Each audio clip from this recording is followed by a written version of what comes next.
or follows Hindu faith. Now, I should really start by saying Namaste.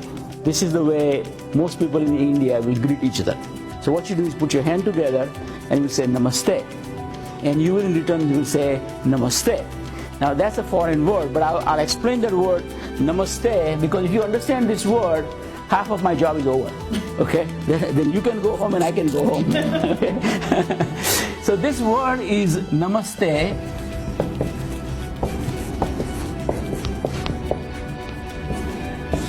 For a doctor, I write very good. You can read it.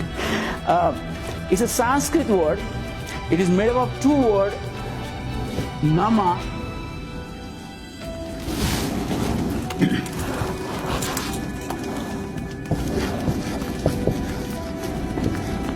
and actually S is silent, or if you put S over here, the word te. Now if you know Greek or Latin a little bit, Sanskrit actually has a root from which some of the words in Greek and Latin have come. And most of the words in English have come from Greek or Latin. And in Sanskrit, te is same as thou and same as that. So in many ancient scriptures, they don't refer to God as God. They call him thou or that or thee. So te or that is referred to God or divine spirit. And Namaha means to kneel or to bow down or respect. So when I say Namaste, what I'm really saying to you is I respect the God within heart of each one of you in this room. So when two people in India greet each other, they say Namaste. Means God within me is recognizing God within you. This is how most Hindus will greet each other. Now if you understand this part, you will understand their theology. Their theology is, or Hindu's understanding is, that the external supreme God, that we think that this universe is a 3-story building and God lives on the third floor there. Hindus think that God lives right in my heart, in your heart, in your heart, in your heart. And the goal of life or goal of spiritual journey is to recognize and understand this God within you.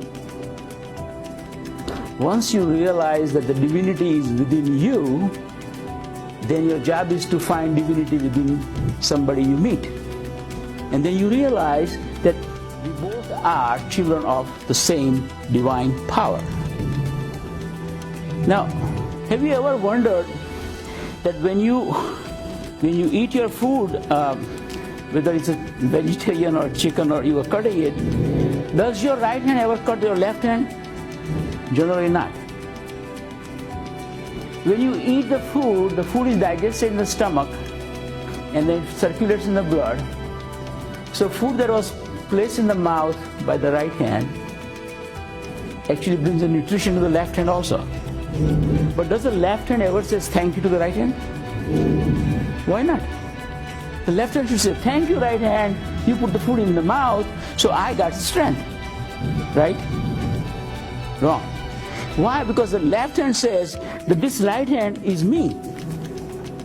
You see, one way to minimize the violence in the world is to have this identity that this is not separate from this.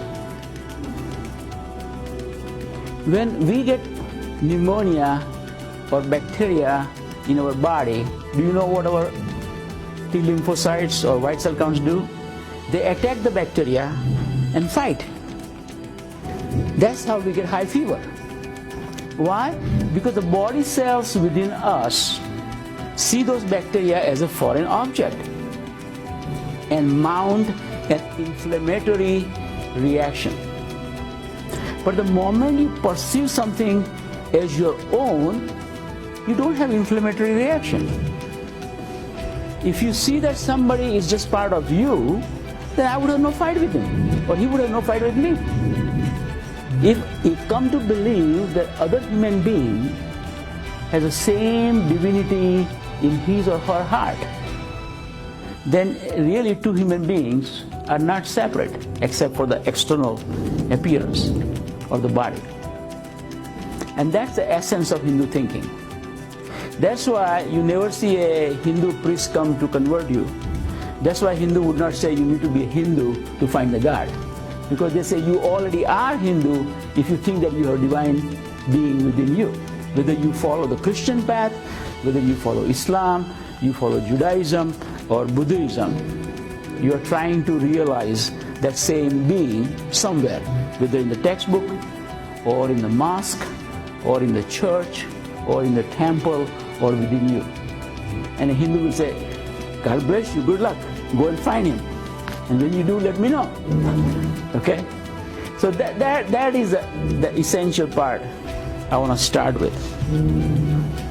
Now the question is, if that is that simple, why is it that we all are not fully aware of God realization? Right? If I'm saying there's a God within me and there's a God within you, there should be no violence on the planet. We all should be happy brothers and sisters. We all should be part of each other, one family.